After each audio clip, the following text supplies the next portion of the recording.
A wild night for each of the Bison basketball teams to open the season, including the Bison men nearly with an upset. Highlights of that, the Wolves with a big win, and who could the Summit League possibly add? Hot Mike starts now. Hot Mike with Dom Izzo. Really? Really, Dom? No. I like what Dom's doing. Okay. Dom Izzo. Jeez, come on, Dom. What do you think I am, a magician? Yeah, I'm fired up, Dom. What else could I say? Absolutely. It was great to get on the field, and then Dom came up to me, and I'm trying to walk away from me. I just wanted to enjoy myself out there. Hot Mike. Great job. There's got to be some kind of intelligent question about something. Coach Dom Izzo, WDAY in Fargo, North Dakota. Can you give me a layup or something? Hot Mike. Presented by Northwestern Mutual. That program is second to none. On the networks of WDAY. You know, if it's not about sports, I find it very hard to concentrate. Here's Dom Izzo. Good Tuesday morning. Welcome to the Come So Close edition of Hot Mike on WDAY Extra. KSFL TV, good morning everybody in Sioux Falls. KNBN in western South Dakota and Inforum.com. Happy Tuesday, everybody. Election day for some of us. November the 4th, 2025. Ready to rock and roll here on a busy Tuesday morning show. We got a lot going on today after a ridiculously busy Monday. I enjoy the fact of what college basketball has decided to go and do. And good morning, everybody. I am Dom Izzo, host of said show. With the rollout of everybody's playing. Last night was the start of the season for both the men and women's season. I would like probably a little more fanfare with it, maybe some games all day. You know, ESPN used to do that all-day marathon where they'd have a team play. You'd have game at midnight, at 2 a.m., 4 a.m., 6 a.m. It was great. That was cool. They stopped doing that, probably about a decade ago. But that was neat. You wake up at 4 o'clock in the morning, there's a basketball game going on in Hawaii or whatever. And that made it feel like, okay, here we go. The start of the season is here. Now, yesterday you had a few standalone games. Women's basketball was playing a couple games in France with its top teams. TNT got in the mix with a doubleheader in Las Vegas. It had a different feel to it. But again, when you're going up against an NFL game last night, especially when the Cowboys are involved in it, that's an uphill battle. And Jeff Goodman talked about this on our show from the Field of 68. It wasn't last year, it was a couple years ago, about having these premier games but not having them on a night when people aren't watching television. Like Friday night, you've got some premier games going on. That's not a ideal TV night. Now, baseball would say otherwise, considering what it just got ratings-wise for the World Series, but it gets swallowed up when football's going on. Again, and it's impossible because now tonight, MACtion starts, so you've got football happening every night of the week from here on to till the first of the year probably. I have to double-check, but I think we'll have football games every night now until at least December with MACtion starting. And that's the hole that college football finds itself, or college basketball finds itself in, of trying to get itself in a niche where people will watch. And I was watching last night for a couple reasons. Obviously, with both Bison teams were playing. The UND men opened. The Jackrabbits played their first game for both the men and the women, starting the Brian Peterson era for the Jack men. So I was interested in it. I'm not sure for the common fan if they're, oh, wow, basketball season began. But it did start. And for the North Dakota State men, as we've talked about, we've had Dave on the show a couple times, and Dave's going to join us today as they're traveling from Corvallis to Davis, California to get ready for their next game tomorrow night. This is a really intriguing roster. Not knowing full well what this season is going to unfold with 9 new players on it. They were opening up last night against Oregon State out of the West Coast Conference. Trayson Anderson had a really nice start for the Bison to give them an early lead. Andy Stefanowicz played like a man possessed last night. Here, the dish to Feddersen for the throwdown. Noah had a quick start. Bison hanging around, only down 1 early on. Tie game late in the first half. Again, Anderson able to get loose and throw a couple hammers down. Give the Bison a 27-25 lead. That was the score. Tay Smith, the transfer from Lenore Rhine, comes up with a steal in the lay-in. Bison go up by 4. NDSU led by 2 at halftime. Second half, Damari Wheeler-Thomas Good to see him back. Cans of 3. That put the Bison back within 1 at 47-46. It's a 5-point Oregon State lead. Travion Carson goes off glass for 2. That cuts it to 3. Same score here. Oregon State kept turning the ball over. Finally, this Johan Munch basket and 1 put them up by 6. Then the Bison decided to turn it on. Smith with a great feed. Markai Strickland was maybe the best player on the floor last night. That is an absolute hammer. Put the Bison within 4. Again, Beavers are careless of the ball. Stefanowicz makes a great play to save it. Gets it up to Markai for the hammer. Bison are back within 2. It's 61-59 with 5 minutes to go. Again, look at the hustle from Stefanowicz. Goes into the stands to keep that alive. Strickland was the recipient. Next possession down after a stop. Watch Feddersen. The touch here at the rim. The game is tied at 61. The Bison go on a 6-0 run. Now OSU hits a 3 to go back up by 3. NDSU comes right back. Andy Stefanowicz filling up the stat sheet last night. 9 points, 7 rebounds, 4 assists. It's a 1-point game. Bison get a turnover. They come right back down. Strickland, the floater in the lane. Now NDSU has the lead at 65-64 with 2:15 to go.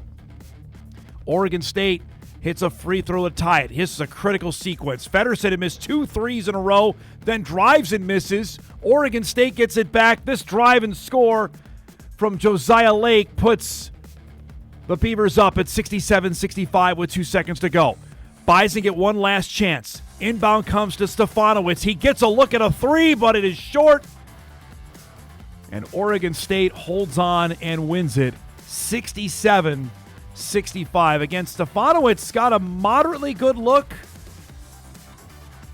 But the Beavers hang on and win it as the Bison drop their opener by 2 in a game where they got that lead with 2:15 to go and then could not score down the stretch. Feddersen had back-to-back threes that were moderately good looks. I mean, Noah can make them. Missed them both, and then that driving shot where he got rejected down low. That's tough to come up empty on 3 straight possessions. You look at the stats of this one. Strickland was great. 17 points, 7 of 10 from the field. Again, like I mentioned, there were times out there he looked like the most athletic guy on the floor, maybe the best player on the floor. Feddersen had 9. Travion Carson had 7. Those are the 3 top guys. Again, Stefanowicz's night. What do you say about that? 9 points, 7 rebounds, 4 assists. But the Bison come up short there. So, again, there are no moral victories. Dave's going to be the first to tell us that when he joins us on the show here in the next hour. I am interested to get his thoughts on how the team played last night. You know, Damari getting his first game back out there. He played 21 minutes. Stefanowicz actually got more minutes. He played 30 coming off the bench. Trayson Anderson ended up going for 10 points in 16 minutes. You could see he was an impact guy underneath the basket consistently throughout the game, at least in the first half. In the second half, they went away from him. So that's game 1. Again, there's 29 more of these to go, but it's an opportunity that goes by the wayside for a chance to get a quote-unquote high major win. They ended up shooting 6 of 31 from three-point range. That's going to be the big difference from what you remember about last year's team that was able to go out there and fill it up and make a record amount of threes. They just don't have that kind of team this year. The one other stat before we move on, points in the paint. Bison scored 32 points in the paint. They had, they finished with 11 offensive rebounds. That's definitely something we're going to talk to Dave about when he joins us in the next hour, is their ability to rebound the basketball and score on the interior. That is a trait they definitely did not have last year with the amount of threes they were taking and making. I have to imagine he's pleased about that. But Bison are back in action tomorrow night. They take on UC Davis for their second game of the season. Their home opener is a week from tonight with UC Riverside coming to town. The Matadors will be here. That's a week from tonight here on Extra. Earlier in the night, the Bison women opened up the 25-26 season. Jory Collins beginning year 7 at the helm.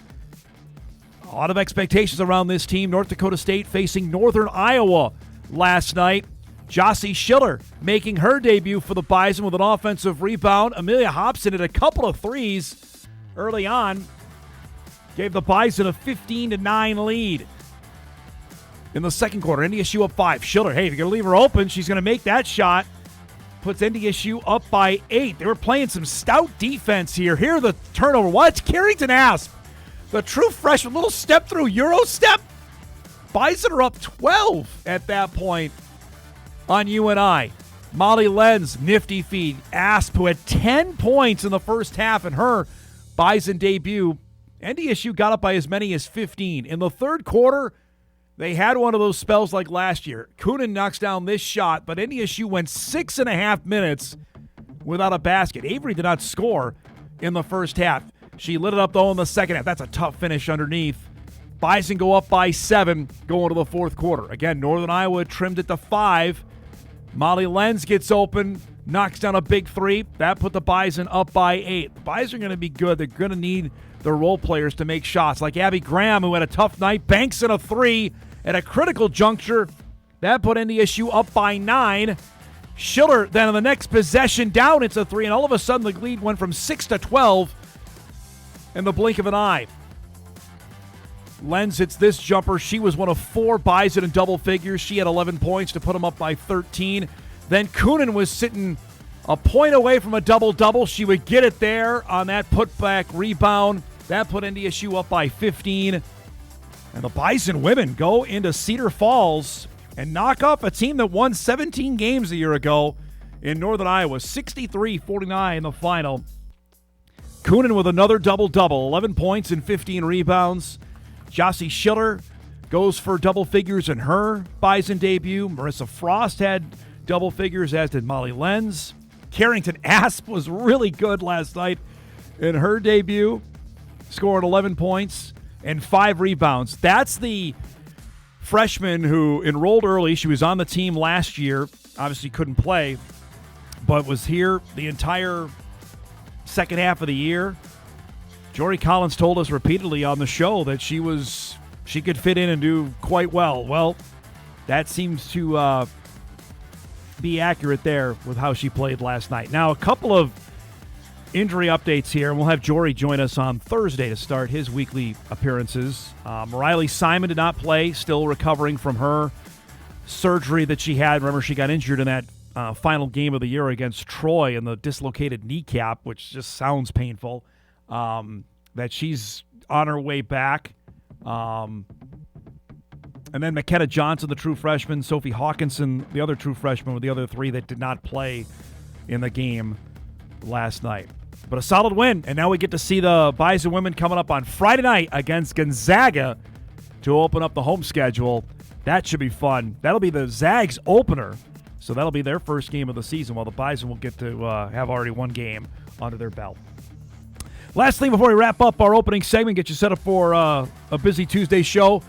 It's a fun basketball night. Those are games are going on. The Timberwolves were playing last night in Brooklyn. I got to get this figured out. If Peacock has the game, it's not exclusive, because apparently the game was also on FanDuel last night. The Nets are bad. Brooklyn came in without a win. And we found out they're still bad. The Wolves, monster throwdown there. I'd like to see that. Go up by 2. They're down 2 late second quarter. Dante DiVincenzo wearing the mask. Cans a 3. Puts them up by 1. There's a Rudy dunk. A nice feed from Dillingham. Puts them up by 4.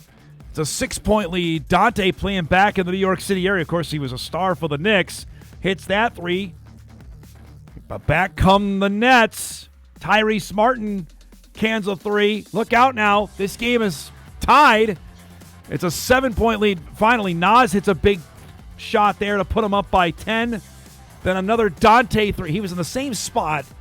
Hits that one, put him up by 14. At that point, they iced it here on this Jaden McDaniels jumper. Timberwolves go in, win a second in a row. Again, they beat Charlotte and Brooklyn. Those two teams stink. You better win those games. 125-109, the final last night on a big night from, again, the news yesterday is Anthony Edwards was cleared to resume basketball activities, so hopefully we get to see him play in the not-too-distant future. McDaniels goes for 22.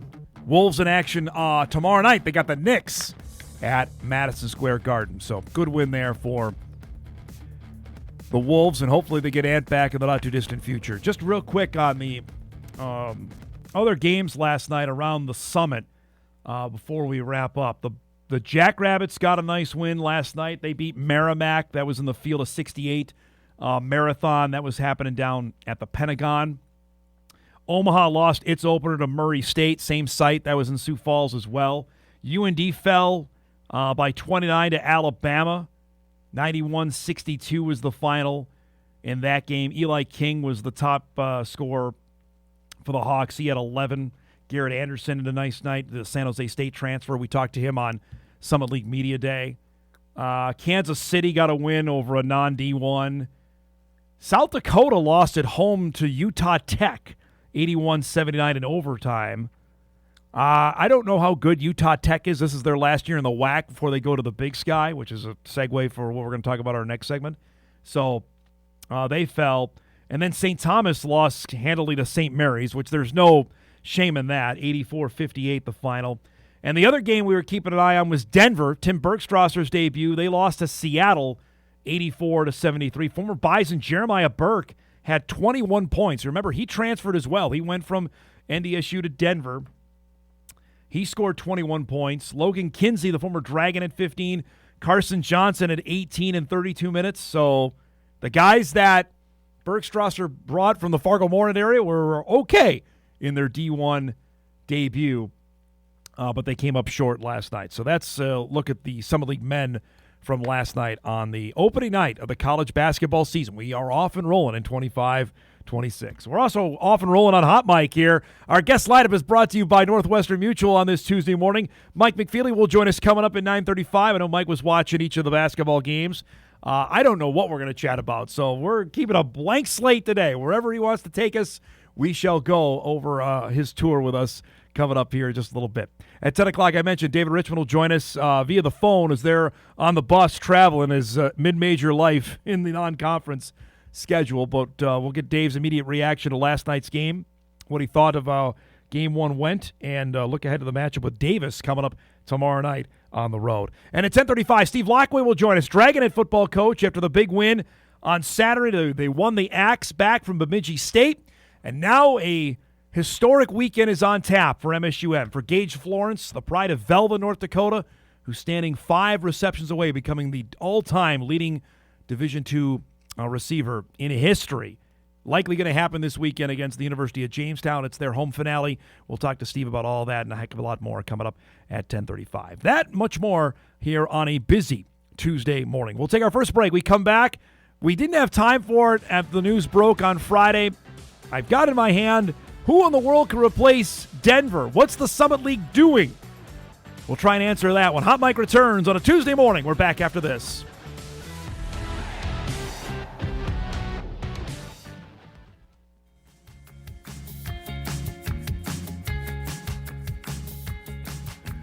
All right, welcome back, everybody. Off and rolling here on a Tuesday morning. Busy show coming up here today. We're going to run the gamut on topics, I imagine, which happens when we're in crossover season. So Friday morning, we're getting ready to doing a busy football show, and of course the news broke that Denver was deciding that they were going to take their athletic programs and leave the Summit League for the West Coast Conference. This will be their final year in the league, and then they are heading for the WCC, which I wonder how much the new men's basketball coach, who is from the upper Midwest, knew about when he got the job in April. I'm sure they had to let him know a little bit that, hey, we're thinking about doing this. Are you still good?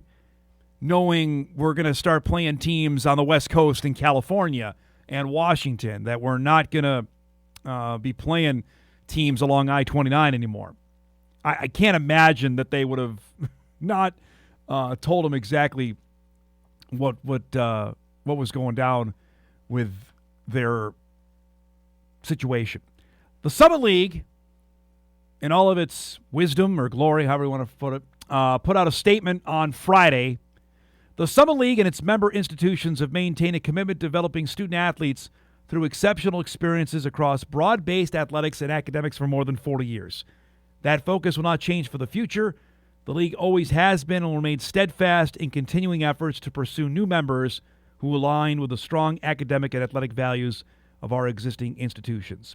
Through written notice, the University of Denver has informed the Summit League its intent to withdraw from the league effective June 30th, 2026.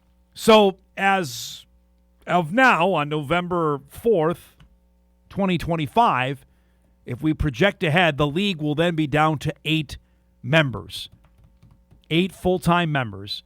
And remember, not every institution sponsors every sport. South Dakota doesn't play baseball. Kansas City doesn't play baseball. That's a sport I already look to. Now, the Summit has tried to help itself there with grabbing Northern Colorado as an affiliate member because UNC plays baseball, but the Big Sky doesn't sponsor it. And that's a segue to where I'm heading with this.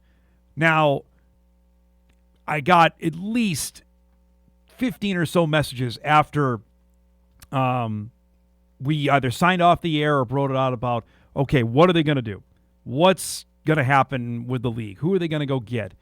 And I want to read a few of these and then throw out my possibilities of what can happen, because right now it's not looking great here. Let's go here. Western Illinois and Eastern Illinois are no-go, I would think, with Western just leaving, and I doubt Eastern Illinois wants its football in the Missouri Valley Football Conference. Hard to see the draw for SIU Edwardsville. It's a bad spot for the conference to be in. Dom, what's Mankato's story? Big enrollment, great facilities in Twin Cities media market. They're an academic peer to the Dakota schools. Why aren't they willing to, quote, boost their profile? More on that, because that's a whole thing on the Mankato end of it. And there are a bunch more on this. Do we really want Augustana and St. Cloud State to feel like it's 1995 and we're back in the NCC again? I would pump the brakes on that, because if you actually look at the Summit roster, we're pretty darn close to that, with Omaha in the league. And if they actually go and get Northern Colorado, then it is basically the NCC of 1995. Now, this is my candidates list, and this is moderately informed and more shooting from the hip on what the league could potentially do. Lindenwood is the first option. Now, Lindenwood is a newer member to the Division I ranks. They are located in the St. Louis area. They do play football, which, again, that needs to be understood in this whole process, because remember now, with the Summit League Missouri Valley Football Conference deal consortium, that if you're added to the Summit League, you're automatically into the Missouri Valley Football Conference. Lindenwood currently plays in the Ohio Valley. Their football team is yet to make an impact. Frankly, I'm not worried on football right now. I'm looking at just what the school sponsors and what they can, because that's something, and Fenton has told us this all the time. It's not just about the main sports. What else do they play? In men's sports, they play men's soccer. That's a biggie. They're losing Denver. Denver plays that. They also have men's volleyball. They have men's golf. And they have baseball. That, to me, is intriguing. It's in the quote-unquote footprint. It's in Missouri. And if you're in the Missouri Valley Football Conference right now, there is no Missouri teams in the Missouri Valley Football Conference, for what it's worth. They have a few other sports they're going to have to find a home for. They have hockey as well, which they don't have to mess around with that. They can keep hockey where it's at. But they have a couple sports that would definitely be interesting. I put Southeast Missouri State on here. They're also in the Ohio Valley. SEMO, though, is looking like they're potentially going to go in the United Athletic Conference, which is that league that's made up of teams like Tarleton and Abilene and spreads from basically Florida to Texas. That SEMO probably doesn't seem like a logistic option right now for the league. Next up is Northern Colorado. Now, Northern Colorado, to me, has made sense for a long time because the Big Sky would love to get rid of them. And they play baseball in the Summit League already. And they play men's golf in the Summit League already. So they have already some inroads in the conference. Now, football, which has been abysmal, is actually shown a pulse this year. Northern Colorado has been better in football. When I say better, they're at 3-6, which is in the bottom of the Big Sky, but there's been years where they've either won 1 or 0 games, so they would automatically be at the bottom of the Missouri Valley Football Conference. But, again, beggars can't be choosers here in what you're looking for. UNC would solve a few options there. Now you go back into that market, which made sense when Denver was there, and then they would be that outlier if they were going to go and add them. Frankly, I don't think you can add just 1. I think the league has to add 2 because now they're going to be down to 8. You want to be at 10. And remember, all this disintegrated over the last few months because we thought there was a potential that Tarleton and Abilene and UT Arlington would come when the WAC broke up, and they said, no, we're going to stay in the United and form our own league. So, and that ship sailed, and then the Utah schools went to the Big Sky in Utah Tech and Southern Utah. So this is what you're left with. The other 2 are Division II options. And now know full well there is a quote-unquote moratorium on moving up from the Division II ranks to Division I. Unless you had something set in motion, so a written agreement with a league, prior to August of 2025 until 2027, there's really no movement. But Northwest Missouri State I've been on for a long time. Northwest Mo plays football. They've been excellent in basketball. Ask the Dragons, ask Augustana about that in Division II. Now, it's not in the biggest town in the world, but again, it gets you back into the state of Missouri that if you think that's a viable option and something you want to be in, Northwest Mo would make a lot of sense. The last is Augustana, and this is the one school I got the most on. Obviously, the overtures that happened a couple years ago from our guy Josh Morton that Augie was certainly interested in moving Division I. The Summit League said no and went and grabbed St. Thomas. Augie pivoted and put all of its collective effort into making Division I hockey a deal. I have not talked to Josh about this in probably a year plus, so probably it's worth a conversation again to see if that had changed. Football would be a real challenge because obviously you got to go up from Division II allotment to Division I scholarship because they do it. They don't necessarily fit the mold of the other schools here. That's a private school. Other than St. Thomas, that's all you've got left now in Oral Roberts, and who knows how long Oral Roberts is going to be in the conference. But that's the other one out. And again, you'd have I think a huge, to me, roadblock with SDSU and USD. SDSU has tried to lay claim to Sioux Falls for the better part of a decade. USD has tried to get in there as well. That's Augie's place. In fact, if you go to the Summit League tournament, go to the Premier Center, what do you see all over the logos are the Augustana logos there. And rightfully so, they're there. But to me, unless I'm missing somebody, that's it. Having a reunion with Western Illinois, and I'll save this for maybe our next segment here, a reunion with Western Illinois, how bad would that look if the Summit League, who couldn't get Western Illinois out the door fast enough, goes hat in hand and say, hey, would you mind coming back? They don't want any part of that. Western football is this close to being shut down. By the way, if you're missed out on, Western Illinois is currently 2-7 on the year. Eastern Illinois, not that much better at 3-6. You're not adding any football powers. Lindenwood, to its credit, is 4-5. Lindenwood this year lost to St. Thomas, lost to App State. They've beaten the likes of Charleston Southern, Stony Brook, UT Martin, and our friends at Tennessee State, who we saw earlier this year. Beggars can't be choosers, but right now it is a tough road. I don't know what they end up doing, but they got to do something because how long is Oral Roberts going to stick around? I know they left already and came back, but they got to be looking at it here like, I don't know if this is what we signed up for. Let's break. We come back. Mike McFeely will join us. I may talk about this. Again, it's a blank canvas when Mike joins the show. That's coming up on the other side of the break. We're back on Hot Mike on WDAY Extra right after this. Oh, it's Mr. McFeely.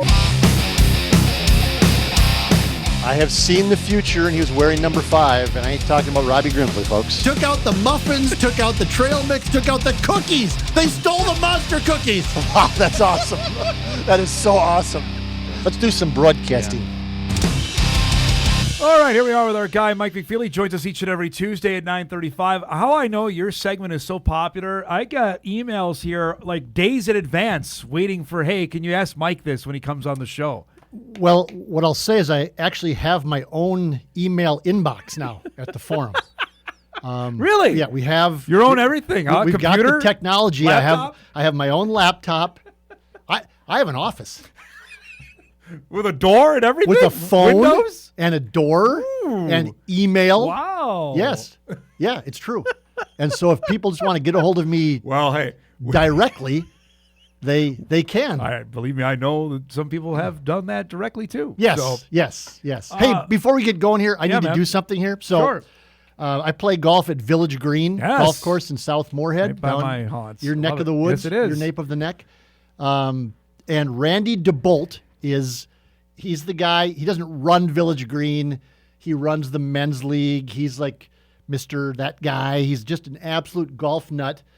A great American who served this country in the military for many years. Now he's going all over the country. He's played like golf in like 49 states, and he's played almost every golf course in North Dakota. He's that guy. He's that guy? Just a nut. Yeah.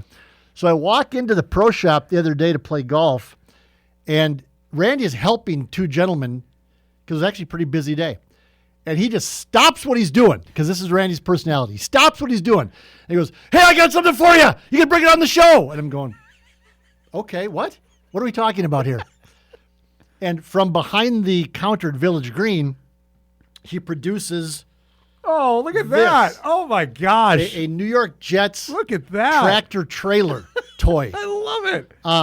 I have no idea where it came from. I don't know if he had it himself. Wow. But, That's fantastic. But he said, "Yeah, I haven't been able to sell it for 2 years." And I go, "I didn't know it was for sale." But apparently he has like a booth at that antique mall out by the freeway in South in Moorhead. South Moorhead. And this was in his booth. Oh. And he hasn't been able to sell it for 2 years. Wonder why. And so, yeah. And he said, "So you need to give this to Izzo." Oh, that's fantastic. And he can have it on the set. Yeah, fantastic. So, I think thank you, Randy. That's great, man. Yeah, I so love it. He's a regular viewer of the show. That's fantastic. And so The old Jet logo on there. This is that's great. for Yeah, you. Thank you. Well, that's fantastic. Thank you for bringing that by. That's great. Oh, we need some more clutter. And there has been times where I think that he has, sort of tweeted at you. Yes. And you haven't answered him back, and Oh. he's complained about that. Not to throw any rain on the parade here. I got it. All right. But just that's sort All of right. a passive-aggressive way of saying, "Would you answer the guy if he sent you something?" I will. Absolutely, Okay. man. All right. Thanks for Okay. that. Okay. Can we get to some emails here? Sure. Dom and Mike, big fan of the show. I consistently tune into these segments. I must say you're all providing some of the best coverage of any team in the FCS. I can't imagine. No, let me stop there. We're providing the best coverage of any team in the FCS, but I appreciate the sentiment. Well, here's the next part. I can't imagine Northern Illinois, UTEP, getting much better coverage either. They do not. My question is whether or not you two believe the Nickel Trophy or some replacement of it should be reinstituted for the NDSU UND game. Now that UND is back somewhat into an FCS competitor, it feels like this matchup is deserving of that. I'm too young to know, but the old Nickel Trophy rivalry seemed like an all-time great. Big fan of the show. Just wanted to get your thoughts on it. No, I'm not a fan of the Nickel Trophy or any iteration coming back. They have their rivalry, which we've seen how big that is against South Dakota State. I don't think you want to have multiple trophies every year, even though like the Gophers play for like five trophies, and it's like none of them matter other than the last one. I guess the Floyd of Rosedale matters. So the peg and the axe. I mean, they never win the jug, so that's irrelevant. Who's that against? Michigan? Michigan, the little brown jug. What? They never win it. No, they don't. They play like Nebraska. They play for like bits of a chair or something. I mean, honestly, it's not about the competitiveness of the series because this is going to be a great game on Saturday, and UND's already beat them. They whooped them a couple of years ago, but I don't know how long NDSU is going to be around FCS. I'm still an optimist that it ain't going to be long. Oh, so you're an optimist today. You vacillate on this. Some days you're like, I don't want to talk about it. Now you're back on the upside. Yep, I am. I have to believe. I have to believe. Like a New York Mets fan, for example. You have to believe. Again, that changes on a day-to-day basis as well. So no on that. Dom and Mike, I would get your interested in your opinion on how good the Bison backfield really is or not. Now, we all agree the defensive line and linebackers are really good, but to me, the corners and safeties are a real weak link. It seems whenever we go against a good passing team, they struggle with coverage. I can't remember the last time you acknowledged a cover sack during a game. Am I all wet with my opinion, or am I somewhat correct? I think you're all wet. Yeah, There hasn't been a game where they've gotten. I mean, Rittenhouse was incredible in that game at Illinois State, and they still didn't gain that many yards. No, the SEMO game, they had one slant over the middle that went for a long touchdown, and that happens. I mean, that was whatever. Right. And again, still won by 100. The quarterback the other day. Teams are allowed to have good days and have good players. Yep. And so, no, I the concern I think now is depth back there because I would be concerned with. I mean, I think the safeties have been really good actually, but with Jalen Crumby and Jalen Duffy, I guess we'll learn their status later today. Yep. There's been some nicks and bruises. We've already talked about the linebacker depth. Yeah, and so that would be the concern. But everybody's having injuries at this time of the year. And if you don't, you're in great shape. Correct. It's November, 8th. We're in week 11. If you're doing that, and you're living pretty well. Yeah, and so no, I don't. I think they've played pretty well. You shared with me, FanDuel has the lines up that the Bison are a 14.5-point favorite right now. It's down to 13.5, so the money's coming in on the Fighting Hawks. UND. That still seems like a lot of points. That seems a little heavy to me. I think it's going to be a close game, and I would not be surprised at all if UND won the game. I've said that since July. Yes. And I didn't think UND was going to be as competitive or strong in some areas that they are. Yep. Looking at what they had coming back from a year ago, and their defense a year ago is beyond atrocious, and it's played pretty. They're only giving up 90-some yards a game rushing, which is just, again, unbelievable for UND in Division I. Considering where they were this time last year. Yeah, and so that seems seems high to me. Seems high to me. Seems heavy to me. So we'll see. I'm interested, though. But the Sharps, they've only been wrong once. Yep. Well, twice. They were wrong last week, and they were wrong against South Dakota State. Yeah, yep.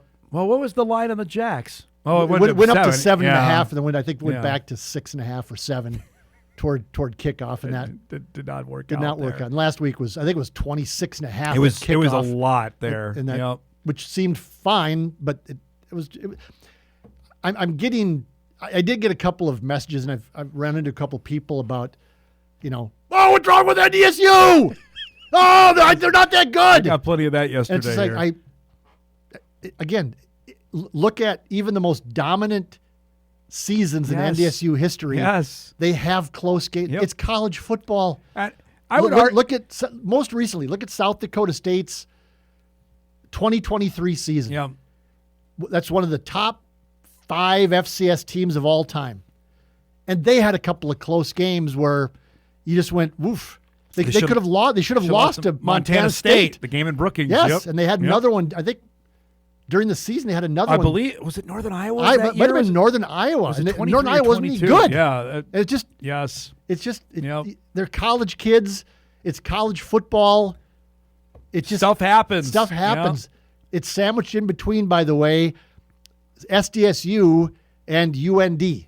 Right. Both road games. Yes. It happens during the season. Let me ask you this. If they go up to Grand Forks and get beat by 3 touchdowns, then you go, ooh, good, there's something wrong here. Yeah.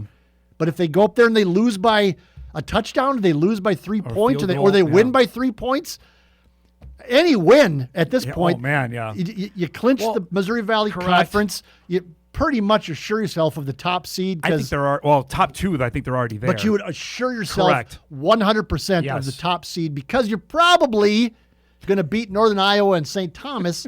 Probably. And so, I mean, it just relax. Enjoy the fact that it was a competitive game. That's what I was going to say. So I hear from people, oh, the games are so boring. Oh, okay. Well, you saw a quarterback for Youngstown State that was like, geez, this kid is good. I mean, wow. Yep.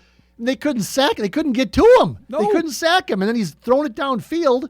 It's like, and people were leaving. Yeah, in the third quarter, fourth quarter. Give him credit. Like that Wilson kid, he had 2 bad mistakes. Yes, granted, Flash Wilson, but he was pretty good. Yes, yep. I mean, it's like enjoy the game. Nope, can't do that. Enjoy the season. I heard I read our colleague Matt Zimmer saying, is anybody good in the Valley? Yeah. Because NDSU won by 8 points at home against Young. It's like, Well, yeah. I think NDSU is pretty good. I think Youngstown's pretty good, even though they've lost 4 games. Yeah, they could be a playoff team. Yep. Again, that was a top 20 matchup. Okay? Yes. Stop and think about that. Yep. You know, I mean, they've boat raced other top 20 right. teams. I mean, they've boat raced. They've Southern Illinois. They boat raced Illinois State for the most part. They destroyed South Dakota State. They just destroyed South Dakota State. They destroyed South Dakota. Yes. It's like, okay, they had a game where the other team had a good. I also think the coaches are pretty good at Youngstown State. Yep. They've was the D coordinators at Penn State. Mm-hmm. They're pretty good coaches. Yep. All right, let's break. We come back. Much more on the game on Saturday. I want to ask Mike also. He wrote a column on the Summit League, maybe impending debacle of what they're going to do. We'll do that on the other side of the break. Back after this. All right, wrapping up our first hour. Dave Richman going to join us coming up in hour 2 as the Bison on their way to Davis, California, with a matchup there after last night's loss to Oregon State. That was there for the taking last night. It was. That's kind of a disappointing loss because they had multiple opportunities to win that basketball game and they just didn't get it done. It's a different looking team there with what they did last season. This is a 180, I think, well, is what we're going to see this I guess year. I have not talked to Dave. I haven't been to practice. I'm totally just going off what I saw last night. But if they're going to shoot 27 threes, they're not going to win many games because they're not 6 of 31 from 3-point. 31. They shot 31 threes last night. That's not what they should be doing, in my opinion. Seeing the Dragons game, exhibition game, the Gophers exhibition game, I did watch some of those.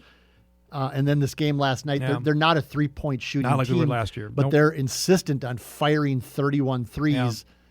They're more athletic, I think, than they were last year. Markai Strickland's a different kind of dude out there. They got some guys that are a little bit different, kind of long, but they're just the end of the game, last 3 possessions for NDSU were kind of mystifying to me a little bit, I guess. You wrote about this on Friday when the news broke on Denver. We just went through, I don't know if you can even call them candidates. We talked about it, I know, through text and phone call. We text and talk more than people know. What's the Summit League do here? Are there options? Because this is, I don't think Oral Roberts is just stuck in there saying they're good to go, I don't think. No, I don't think Oral Roberts, if they had an opportunity, and I don't know any of this. Part of the issue here is frankly the Summit League office and the commissioner just don't ever say anything. They just don't ever. Not that they're going to tell you the roadmap or the game plan. I don't want the blueprint, but give me something. But it's just a bunch of words. And Josh Fenton has been saying for 3 years he's been the commissioner that yep we talk at every meeting about expansion. Yep, we talk about but it has to fit and strengthen our league. Well. Who's out there that's going to strengthen your league now? I don't know. I mean, you're losing. You're not adding teams. Right. You're losing teams. Yep. So your league is getting weaker, not stronger. So at some point, you have to add teams so that you're not. I mean, you still stay eligible for other sports. I mean, I still say St. Thomas. Their end game is the Big East, not the Summit League. No. Or I had somebody offer to me that maybe the Missouri Valley would take St. Thomas as well, but I think the Big East with all the private urban schools, Catholic schools, is where they want to be. Mm-hmm. And then again, Oral Roberts does not fit in the Summit League at all, but they just need a place to be in a league to get access to the tournament. That's it. But they don't. They're a private school in the South. Everybody else, other than St. Thomas, are public schools in the Midwest. Right. Oral Roberts doesn't want to come up to Fargo and Grand Forks, and Paul Mills made he never shied away. He hated coming to Fargo, hated coming to Grand Forks, hated going to Sioux Falls for the Summit League tournament. No doubt about that. And so that's not going to change at Oral Roberts. No.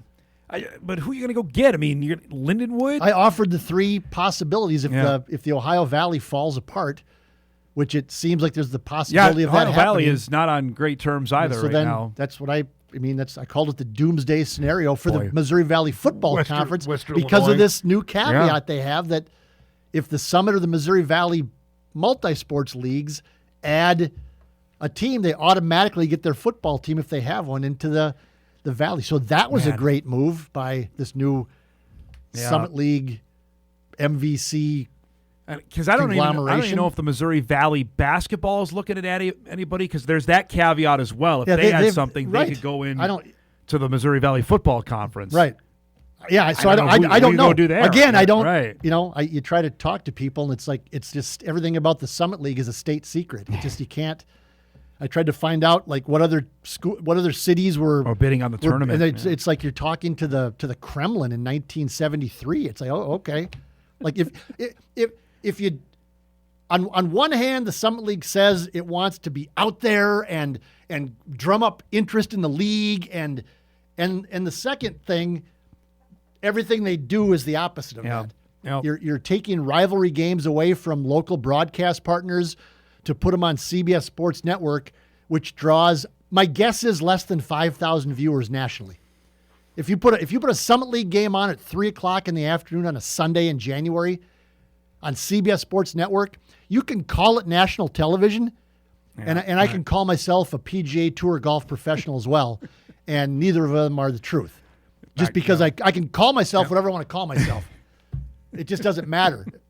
And if CBS Sports Network isn't going to release the numbers, right, like ESPN and ABC and NBC and all these other networks do, and there's a reason why they don't, then, right, I mean, think about it. You know TV better than I do. I do. Like, how many viewers watch CBS Sports Network on a Saturday at 4:00? Not many. When you're up against 6 other big-time games.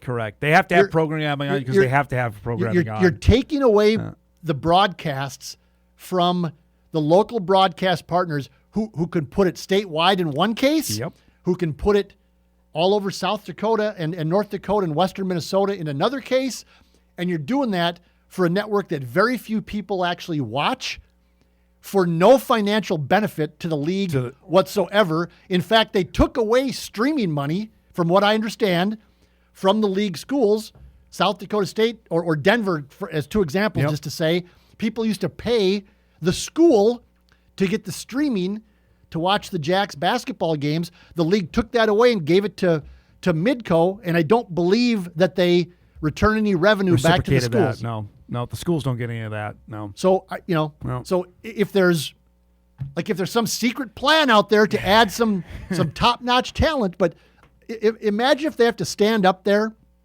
and say, hey, we're expanding. Oh, okay, well, awesome. Like who? Oh, my gosh. Western Illinois and Lindenwood. Awesome. Yeah, right. I mean, can you imagine? Oh, boy. I mean, if I'm one of the Dakota schools, I'm like coming unleashed for that. I mean, really? Right.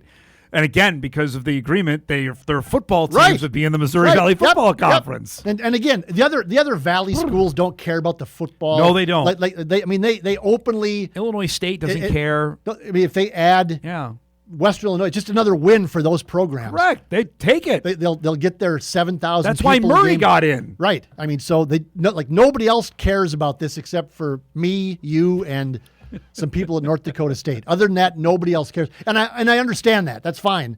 But I mean, okay, great. So let's have some more 72-10 football games in the Missouri Valley Football Conference. Murray State, have got to go here, has lost 18 games in a row. Yep. 18 games in a row. Good job. Yeah. Great job, Valley. Yikes. Good job, other Dakota schools voting for it because you didn't think you could beat it. You just didn't want to make a statement. Good job.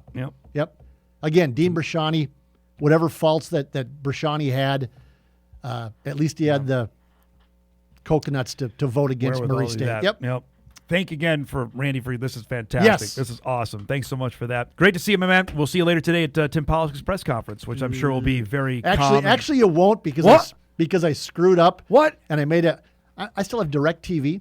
Oh. I'm one of 37 people I'm with you. Oh, okay. We're 2 of 37 people in America who still have DirecTV. Yes. And long story, I have to have my dish readjusted. So I stupidly made the appointment. But and of course you can't get them back, right? No, and this is the thing. It's like every other cable or in the old days telephone appointment.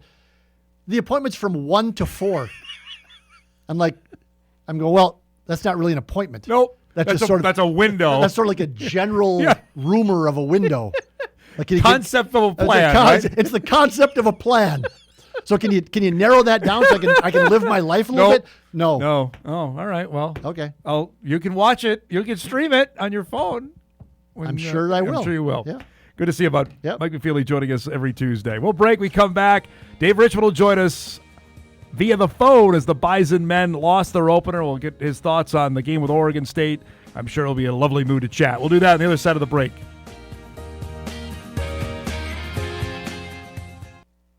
This is Hot Mike. Hot Mike. On the networks of WDAY. Here's Dom Izzo.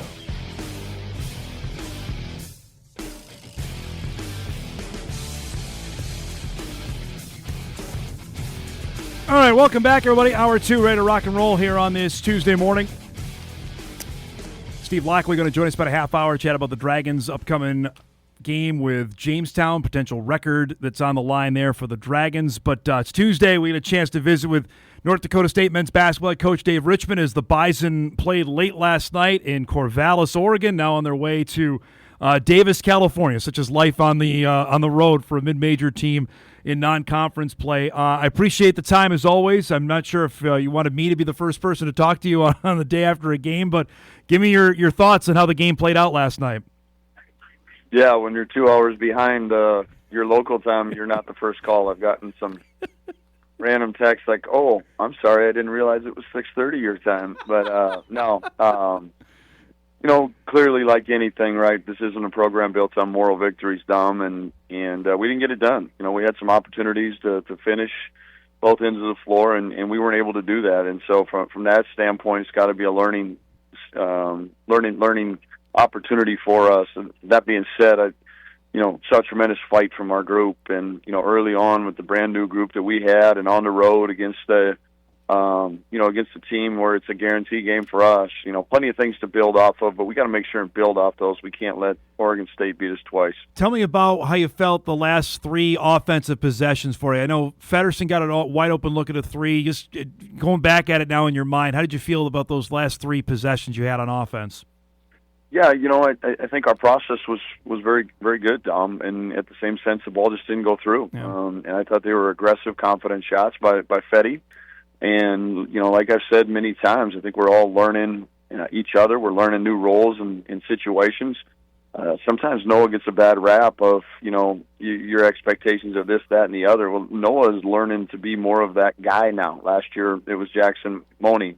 The year before, it was Andrew Morgan. The year before, he had a guy like Grant Nelson to be around. So it's all about getting comfortable in different roles and situations. And I also know this group is built differently, too. And we need to continue to, as a staff, find ways to finish games. And that might look different game to game. That might be versus a matchup. That might be a hot hand. Ball didn't go our way last night, and we've got to let that be an opportunity to figure out how we can be better for it going forward. I got to send a little love letter here to Andy Stefanowicz. I thought he was fantastic last night. Just the stat stuffer that he was, Dave. 9 points, 7 rebounds, 4 assists. It seemed he was facilitating, he was creating out offense. From your vantage point, what did you make of Andy's game last night? Yeah, no, you hit the nail on the head. He didn't shoot it well, and that's something that we're going to need Andy to continue to grow on and knock down. I think he was 0 for 5 from 3, but otherwise, too, he's just a competitive little turd, and what you see in stature isn't what you measure in, his heart, his guts, and then the other thing being a son of, 2 basketball, parents, and just being around the game, you can really see his acumen. You can really see his IQ, and he's the one guy where I'm not a big fan of the dribble. Right? There's just too much individual, too much where the defense can tee up on you. But when Andy has the ball, and Andy's dribbling around, sometimes it looks like a merry-go-round. When he's got it, like it's never like I'm holding my breath. I'm always like he's going to find somebody at the very last minute, and he's terrific, and that's what I mean, too. He sticks his nose in there. He gets 7 rebounds. He did some things like that were fun to see. And, both Andy and Damari, we talk a lot about our point. I think we only had like 5 turnovers or 7 turnovers, something like that, on the road against a, WCC, Pac-12, opponent, whatever you want to label them right now. That's pretty remarkable out of the gates. You had 32 points in the paint. I know we talked about this, I think, when you came on to preview the season, and you had, how many offensive? 11 offensive rebounds. Is that what we're talking about for Bison victory success in 25-26? That's going to be the formula in your mind? Well, again, Dom, I don't know that today on November 11th, after our first game. I don't have that answer. anticipate that's going to be part of it? Where we're creating extra opportunities? Yeah, absolutely. I mean, it always is. You know, we talk to our guys about one guy absolutely knowing that shot is going in, the other four anticipating a miss. And again, this is a team, as we were going in, had 6 guys, I believe, that were over 6'11", and we went in there and out-rebounded them. And, you know, that's one of the things, the fight, the guts in our guys. I was very pleased to see, you know, just creating extra opportunities by different guys. You know, it was great. Got to talk about Markai Strickland for Bison fans that maybe didn't see the exhibition games, and that was maybe their first introduction to what he can do. He looked, to me, like the most athletic guy on the floor last night. Yeah, and I mean, and you know, to your uneducated basketball mind, right? Like that's pretty easy to see too. But you know, he was, and his ability to operate in space with a tight handle, and his ability to have soft touch around the rim. And then obviously his explosive ability to just finish with a hammer dunk in traffic is great, and it's something that we need to build off. He needs to understand that he needs to be that dominant force. And again, like the greedy coach that I am, I still see better. You know, better opportunities for him to go out and get more than 2 rebounds. Better opportunities for him, you know, at different times when there's not space to be strong, to be a little bit slower, but like his activity, Dom, and you know, what he was able to do for us in particular in transition was terrific last night. Did you get a sense? Like it's game 1, but afterwards, was it a frustrated group? How do the guys afterwards, when it wrapped up? Yeah, and I think they hopefully are a little bit of the reflection of their coach from the standpoint of we're not into moral victories, that we lost a game that we had a chance to win and put ourselves in a good position that we just, you know, couldn't punch through, you know, at the end. At the same sense, you know, we talked to them that failure isn't final. And I think that's from me, you know, Luke Strachey will figure out our offense going forward for tomorrow night, and Josh Jones will, you know, will clean up some things defensively. For me, from a culture standpoint, I'm tremendously excited to see how we respond. You know, and again, we have a bunch of excuses of hanging our head about a close loss, about travel, about a UC Davis team that played a non-Division I yesterday, and you know has been preparing us for a lot longer than. But like, this isn't what we're about, and we got an unbelievable opportunity to continue to grow and respond as a group. And you know, from a culture perspective, you know, what I'm about. I'm excited to see what a bunch of brand new guys, what a brand new team is going to do from a response standpoint. I know you're not about excuses either. You never are when we do this show. But I'm interested. Like, this is a travel day, and then you play tomorrow. So do you practice today? You get in the gym, like, or does this say we just got to get where we're going, and then we'll worry about tomorrow? No, I mean, there's got to be some strategy to it because there's going to be.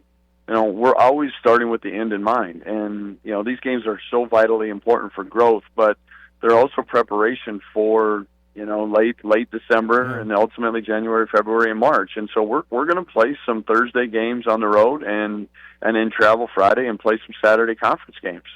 And so it's preparing for all of those things. And, again, like life is going to go on. There's no excuses in. We need to start to instill that in this group that we might have we might slip up on the road in league on a Thursday, but that monster win on a Saturday might mean seeding or something like that in the conference tournament, and that's got to be our focus to be ready for tomorrow night. You're a relatively tall guy. Did Wayne Tinkle tower over you? I mean, he's a large man. I tell you what, that whole building, you know, I mean, they got a bunch of 6'11" dudes. Tinkle's tall. He had another assistant that, you know, that was a monster. I will say this, class dude. Wayne Tinkle, you know, just he was able to spend some time. You know, I've known of each other and followed each other, but you know, in this day and age when there's a lot of trash in our profession, and I don't say that lightly, there's a lot of trash and a lot of bad stuff going on. Wayne Tinkle does the things the right way, and you know, and fun to see him a couple years ago make I believe it was an Elite Eight run and get rewarded for those things. And you know, they're going through the same things we all are, and it might be at a little bit higher level or different things, but it's a development program, and that's how he's always done it, with getting the right kids and developing them, getting them to buy in and do those things. And it's a little bit more of a challenge, like, Wayne and I were talking about beforehand, but you can see a group there that he's got that's pretty connected and about the right things, and, they're going to win plenty of games this year. What'd you make of Corvallis? I know it's first time there, and the arena, all that. Was that big time like you expected it would be?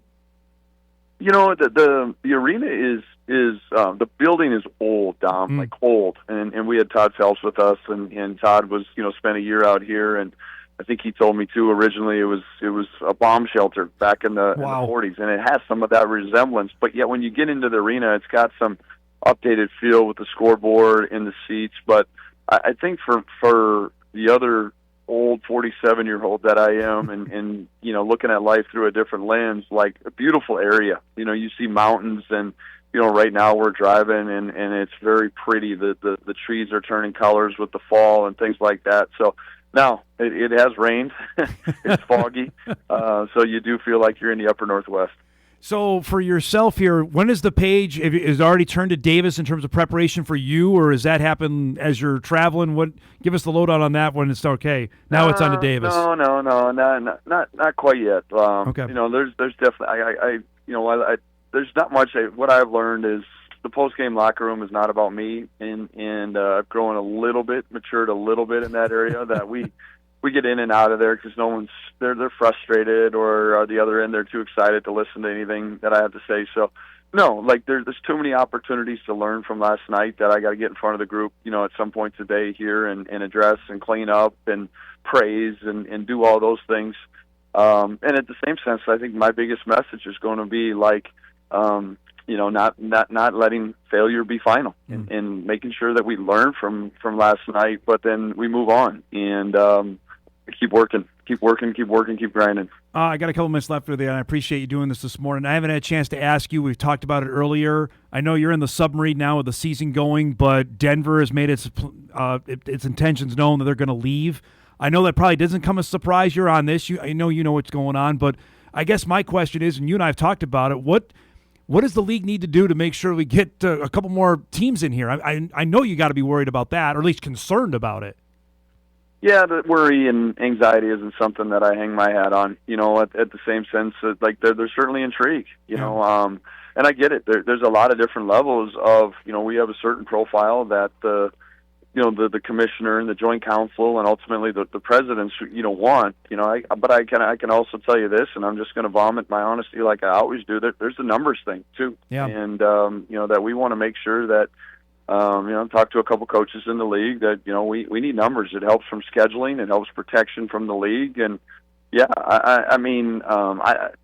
I'm not shocked by anything anymore, but I didn't know anything about the Denver thing, and I think. Any of us are a little naive to think that somebody else isn't positioning themselves for another league, and so what are we doing as a university? What are we doing as a league to ultimately, and you hate to say this, but protect ourselves a little bit too, and from a standpoint of competitive advantages and NCAA tournaments, but also selfishly scheduling.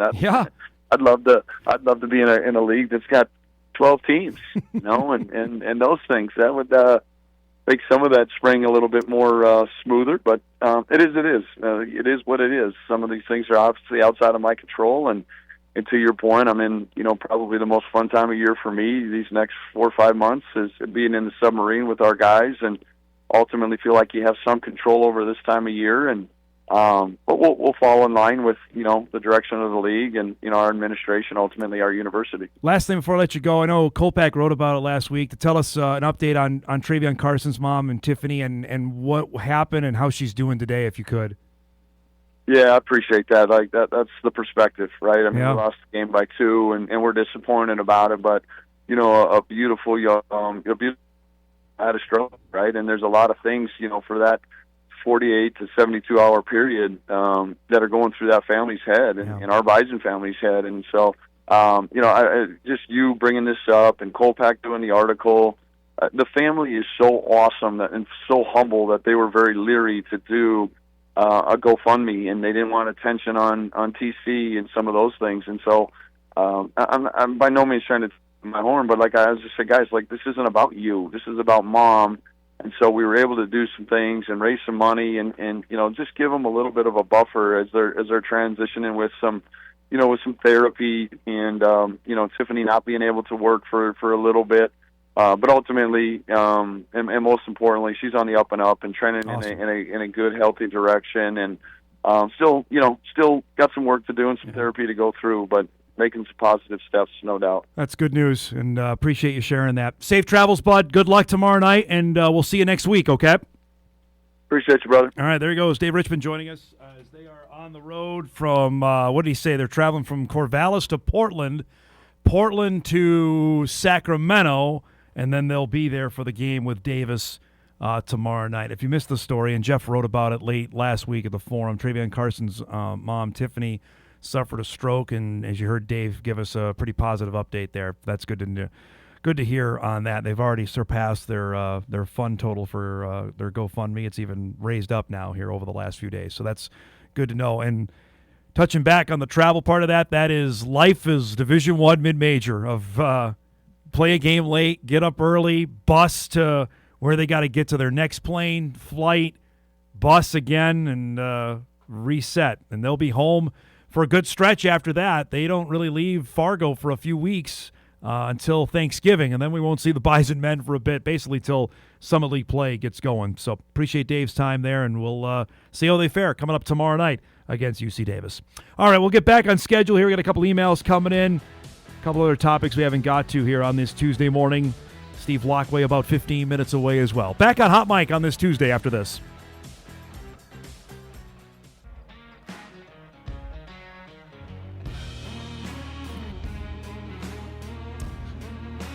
All right, welcome back, everybody. Our thanks to Dave. That was good stuff. Each and every Tuesday, he'll join us coming up at 10 next week. Again, it'll be another game day because the Bison men play a week from tonight. Dave's got his dates all messed up, too. He said November 11th, November 4th. That's okay. We'll forgive him on that. But November 11th, a week from today, Bison men have UC Riverside. We'll have that game for you here. So we get them on a game day again. That'll be lovely. That's coming up next week.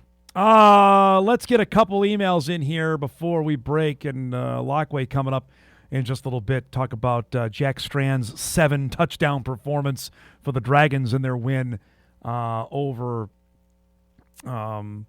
Bemidji State. I want to go back to the email we got earlier about the trophy stuff. I know Mike took off on that. I know Kolpak brought it up as well yesterday. That ship has sailed. Honestly, there's a certain section now of players that have gone through this where the Bison and play UND regularly. But this is the tail end of a group of players that have no history of playing North Dakota. None. In fact, this is what, the 5th time they've played as conference opponents since moving up to Division I. The fact that this is only the 5th time the Bison have been to Grand Forks since the Alaris has been built is just kind of wild to say that out loud, but it's just not. And you can have, fine. If you want to have 18 trophy games, fine. I think it loses a little bit of its swagger or luster after the first or the second one. I think 2 is probably just fine. But the Bison have theirs with the Jacks, and I know there's a certain section of fans that will never admit that South Dakota State has surpassed UND, and there's certainly UND fans are not going to let that go. If you saw that take place a couple years ago and how excited they were, UND has beaten South Dakota State up at the Alaris. Granted, it was the weird spring year of 21. Would you tell me UND would storm the field by beating the Jackrabbits? No. It's not there. They still cling to NDSU being in 30 years ago. It's not 1995 anymore, folks. It's 2025. UND should aspire they want to beat all the Dakota schools. That's the big time deal. I think Eric Schmidt has the right mindset on that, and perfect segue. Schmidt will be on the show on Thursday. He'll join us to preview the matchup with the Bison. One little TV nugget that has dropped that affects us here. And this is not surprising. I reported on this about a month ago, and now it's confirmed. The first round of the college football playoff will, for the second straight year, feature one game on a Friday and the remaining 3 on a Saturday. It was announced Tuesday. but the schedule is not completely unchanged from last year. Here's the different part, and I reported on this. ABC and ESPN will carry the first game of the Saturday, December 20th triple header at noon Eastern, 11 a.m. Central, with the second and third games set for TNT and True TV at 2:30 and 6:30, respectively. Last year, ESPN and ABC aired the primetime game with the afternoon windows on TNT. Here's why. The decision to move the ABC-ESPN game to 11 a.m. is almost certainly because the NFL plans to compete in that primetime window this year. Last year, the NFL aired an afternoon doubleheader opposite the CFP, leaving the primetime window unopposed. Not so much this time around. The NFL has yet to announce the time slots for this year's Saturday doubleheader of Eagles, Commanders, and Packers, Bears. But Fox, who gets both the games, has women's college basketball scheduled till 2 o'clock that day. This is from Sports Media Watch. Great website if you're into that stuff like I am as a nerd. They follow all of that. So how that affects us here, and I reported on this, the FCS semifinals last year had ABC to themselves, and that was great. Ratings were huge. The Bison Jackrabbit game had 1.5 million viewers. USD Montana State was, or I think NDSU had like almost 2 mil. The Coyotes Bobcats game got 1.5 million because they were back-to-back 11 a.m., 2:30 on ABC. That's not going to happen this year. But one of the games will be on ABC. There will be a 3:30. So after the CFP game, right, that'll go to an FCS semifinal game on ABC, on WDAY, at 3:30 that day. And then the second semifinal will be at 7 o'clock on ESPN2. Not ideal, but that's the way it's going to work. Because ESPN is a TV partner of the NFL, right? They're not going to air a college football game to go up against the NFL. They'll give those games to TNT because TNT's not a partner with the NFL, so they can remain in their good graces, and therefore TNT can air the games. And Packers, Bears right now, I know we're a month and a half out. That's shaping up to be a heck of a game that is going to kill anything the CFP will throw out there. I don't care who's playing in it. If it's Miami and Tennessee, whoever, that will not, on TNT, will not do half of what the NFL game will do on Fox. Guaranteed on that. Granted, the FCS game, if they're lucky to get 1 million. And if the Bison end up being in that window, that will be tough. You want to be on that ABC window if possible. But there's some little college football TV insider news here on this Tuesday. We'll break. We come back. Dragonhead football coach Steve Laqua joins us after the big performance from his quarterback and a potential shot at history coming up this Saturday. That's coming up when we come back.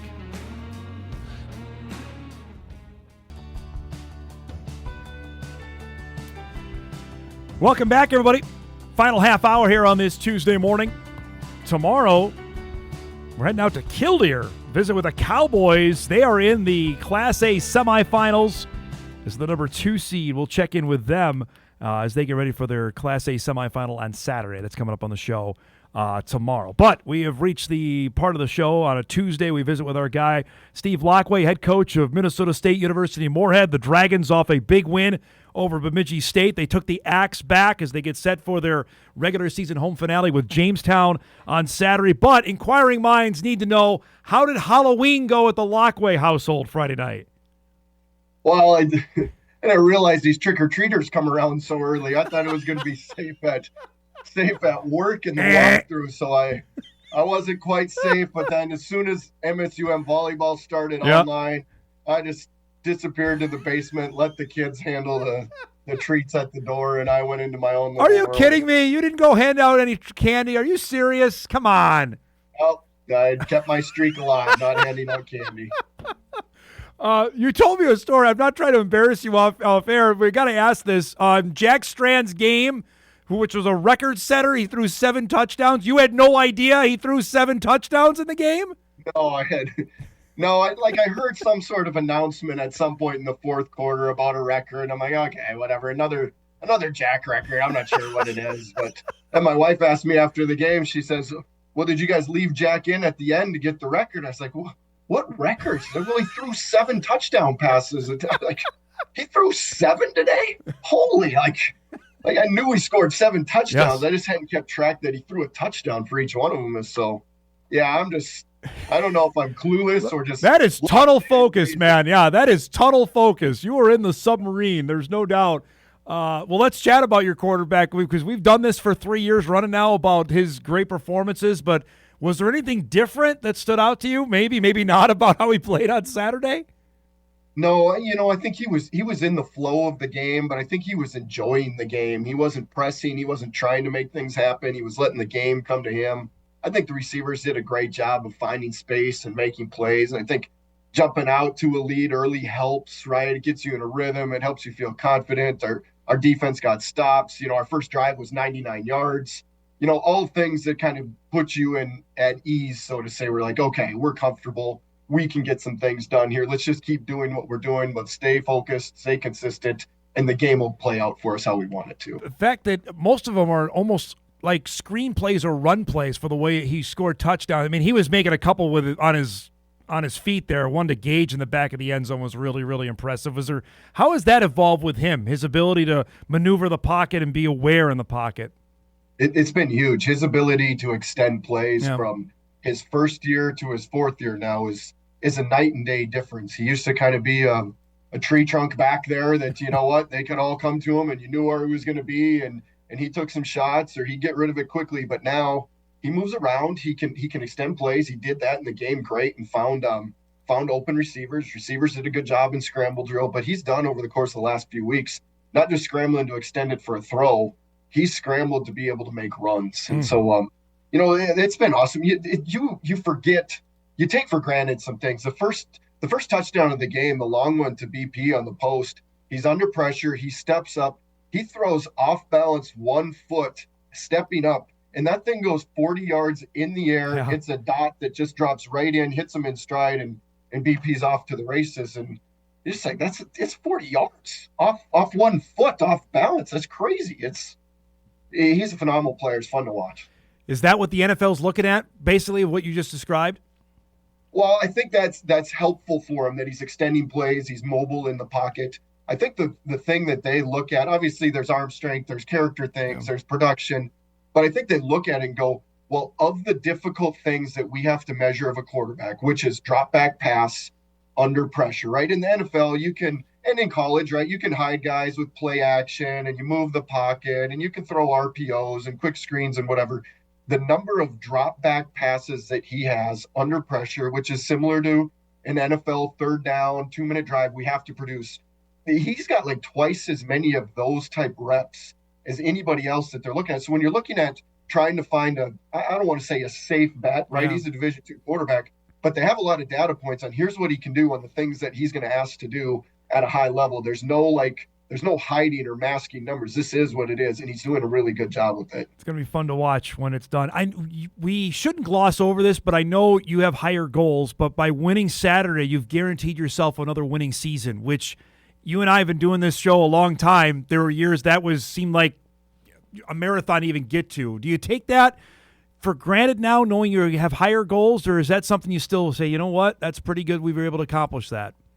Well, I think I don't want to say you take it for granted. All wins are difficult, and you want to have high standards of where you want to be for the program. And certainly we have higher aspirations of not just getting to 6-5 every year and calling and win a record. Now, if you want to step back and you want to look at it, you want to say, okay, let's take a realistic view of things here. Okay, well, we're in the bottom 25% of scholarships, budgets, facilities, anything like that. You're like, the fact that we're finishing in the top 25% is crazy to a certain extent. If you're about how you look at the Dodgers, right? There's a certain amount of money that it takes to win consistently at a high level, and then if you don't, like, you have to moneyball it. And you got to find ways. It doesn't mean you can't, but you got to have a find way attitude. And I think the guys in this program have done a phenomenal job being able to do a lot more with less, really, to be honest with you. And guys have done a great job. We buy into the culture. We find ways. Certainly we're not able to get it done every single week, but we're trying to. And we're not going to use it as an excuse. We never have. But if you're going to step back and look at it, you're like, hey, we're doing a lot of good things. Let's just keep trying to move it forward and keep getting better. No excuses. Hey, this is everybody. I'd rather be the underdog, Yeah. right? Like it's let's go at it, and everyone has their own challenges, and let's go do it, and let's find ways to do it and find joy in that. And so I've talked to coaches who've been on the other side of it. They have everything. They win all the time, and they're like, this is miserable. I'm more happy that we didn't lose than the fact that we won. And so there's challenges everywhere. Everyone's got their challenges. Every place has their own unique path to find victory. You can't just take it and be like, oh, well, this is what NDSU does. Let's do it here. Well, it doesn't always work there. It might, but it might not. And so everybody finds their own path. I think we're finding a good path. We just got to continue to keep making that path better so we can win at an even higher level. I appreciate you sharing that. Most important question, where is the axe? Did you get to pick it up after the game, or is that just a players-only deal? I actually did not touch it after the game. I got a picture with it. My family, because it'd been since 2018, since we'd have a family picture, so it's nice to see kind of the growth there. We've got it up in our team room. It's mounted on the wall. We've got a spot for it. So that got in there right after the game. It was awesome because we had some seniors from the last couple of years that texted me, great win, but they're like, we need a picture. Where is it? Let's make sure. So we got a picture of them right after the game. I thought that was really cool. That's important to the guys. And so it was good to be able to get that back for our alumni. I think it was a really big game. It was a big day for the Dragon football family. Are you telling me your Christmas card is going to be your family with the axe, the Laqua Christmas card? Is that coming out for 2025? That'd be fantastic, first off. Well, I don't know if you want to get me started on Christmas decorations. And, I don't want to open up that. No. I don't know if we need to be Scrooge here or what. These Christmas cards, that's another topic for me too. I don't know. We'll see. I didn't know I was hitting a hot button issue there. I'm sorry. I didn't know that. We didn't have the whole family. Leah was playing volleyball. Oh, all right. Yeah. Close to family. We had some grandparents. So I don't know. Maybe I don't call it good enough for a Christmas card. We'll see. You got another potential record this weekend, which I know you know about, that Gage Florence is 5 away from setting the Division II record for most receptions in football history. Young man from Velva, North Dakota. Let's just take that into account now, Steve, that you're going to have history made on Saturday from a kid that was under-recruited and has become a star for you. Yeah, well, I sure hope so. I hope we get to that point of him staying healthy and him getting catches. And, it'd be awesome. He's gotten this far in the journey. Let's say worst-case scenario, it doesn't happen for whatever reason in these next 2 weeks. Phenomenal career, phenomenal kid. You just introing it there gives me goosebumps because it is. I'm a small town North Dakota kid, certainly nothing like Gage, but grew up just wanting to get to the next level, to play, to make a difference, to compete, to prove that you can do it on a bigger stage. He did it. Comes out of Velva, North Dakota, and he's doing it at the highest level of Division II and going to be one of the best all time, regardless of how the last 2 games pull out. Hopefully, we can get those taken care of. We're keeping the same philosophy we always have. We don't set up specific things. Come on, now you're calling the plays. Come on, you feed him the ball and be done with it. We have plays where we want him to get the ball because we want to succeed, but we're not getting him the ball to get to the clicker, to get to the numbers. And so we're not going to do that. We're going to play the game how we play the game. And you know what? He'll keep doing what he's doing and working, and hopefully he gets the opportunity to get to that point. We're going to hopefully talk with him after this happens. Has his mentality changed at all with this attention? Zero. He's the same kid he was 4 years ago playing. He practices as hard as he does when he hadn't played a snap, and he's trying to prove himself that he should get playing time. He's one of the hardest working practice players, game players, weight room players that I've been around in 25 years. His competitive drive is at such a high level. He plays every rep so hard in practice. Like, there literally is no days off. I see him out there in practice against a scout team with no pads on, and this kid is diving all out, laying out for catches on Thursdays, and I'm cringing, going, oh gosh, just please be safe and get up and be healthy. But he doesn't know any other way to play. He's all in, and that's how he plays, and that's part of what makes him great. Last thing before we go, we were talking about this before you came on. This is a big senior class. I know you keep it together for the most part, but this is an important class. I know they all are, but this one seems like a different group, at least to me on the outside. Describe your emotions for this on Saturday, this group that you're going to honor before the game. There's a lot of history in this class, right? There's there's relationships in every class, and that's why it's gotten harder over the years because you really invest a lot of time. This group especially, for 4 years, these guys have been playing big roles in big games, and we've battled from, 4 years ago, we weren't very good with this crew, to coming out and getting to 7 wins the next year and competing in some high-level games. So you've been through some things together. You see that, but look, it's a historic group of not just MSUM all-time records, of NSIC records, national records. There's been a lot of great football individually, but there's been a lot of great football made together. And so it's I'm glad we got a chance to at least get to do it 2 more times. And it's a special group. Hopefully we can send them out the right way here to end it all off. I appreciate the time as always. Good luck. Congratulations on getting the win on Saturday. And just you're aware what Gage needs, right? This isn't going to be like what you had last week. Well, I don't know if we'll be aware when he gets it. I know going in that he's 5 to get it. Like during the game, I'm not keeping track, so I'm sure they'll say something over the loudspeaker or whatever. But I don't know that Gage won't treat it any different either. He'll get up, give the ball back to the ref, and play the next snap, and we'll get rolling. Yep. Good luck, bud. Thanks for the time. We'll talk next week. Okay.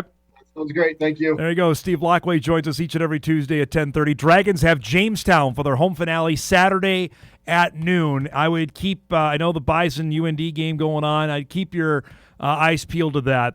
To have a guy in our own backyard that's going to be the record holder for receptions in Division II football history, that's pretty cool stuff. And when he sets it, because he's going to do it this weekend, hopefully we'll have him on the show early next week to chat about that. And good luck to the Dragons coming up on Saturday. All right, we'll take our final break. We come back, we'll wrap things up, get you ready for a busy Sports Tuesday. We'll do that on the other side of the break.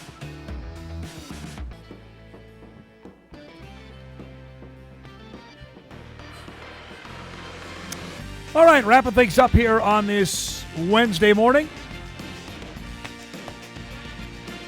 Looking forward to a busy show tomorrow. We're already halfway home through the week and get ready for what's going to be a great next few days. I'm hopeful we're going to have Kathleen Rudstad, head coach of the Hawley volleyball team, join us. They're off to the state tournament, the reigning champs in 2A.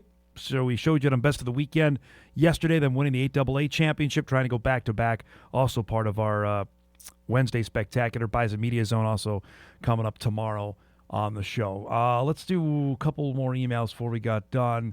Dom, not sure on your agenda, but where did Grant Nelson end up? NBA starting maybe wonder. He is with the Brooklyn Nets G League team. He officially signed there, so it's a 2-way deal. So if the Nets feel the need to bring him up, they can. But that's where Grant is at. Appreciate that. Another email comes in. Dom, I'm sure that earlier in the broadcast today you didn't mean to sound so condescending to UND and UND fans, right? If I did, I'm not sure what I said. I would tell you, though, UND fans have had an interesting way of interacting with me over the past 20 years I've been here. I would tell you, just in terms of the rivalry and in terms of how they feel about it, it's just not accurate to where we are in 2025. It just isn't. There's a large section that are still stuck in 1995, and it's just not the case anymore. It just isn't. UND should have larger goals than beating the Bison. That should be part of the plan of getting them to the highest level they want to play in football, in my opinion. Maybe for some that's not it. But if you are of the mindset that we're going to be in the top level of this division and be in the top 5 or 6 programs to compete for a national championship, it's got to be beyond beating NDSU. And I'll go back to what happened a couple years ago. They curb stomped the Bison in a game they nearly scored half 100 on them, right? And then the next week, what happened? They got shut out at Northern Iowa. And that was typical of those teams with Bubba. And then what happens last week? Were they classically looking ahead to the Bison? Something happened.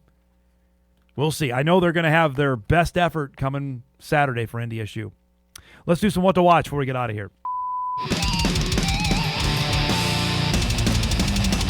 What to Watch is brought to us by our friends at Northwestern Mutual. The UND women's basketball team opens the Dennis Hutter era tonight. They take on the Gophers, 7 o'clock on the Big Ten Network for that one. We'll recap that tomorrow on the show. Minnesota Wild, can they win a home game? They've got Nashville in tonight, 7 o'clock on FanDuel Sports Network. And oh, yeah, Maction is back. Miami of Ohio and Ohio, 6:30 tonight on ESPN2. Looking forward to that. All right, thanks to Mike McFeely, to Dave Richman, to Steve Laqua. If you missed any of the show, you can podcast it later today at Inforum.com. You can watch a full replay on WDAY+. Thanks so much for making part of your Tuesday with us. We'll see you back here tomorrow.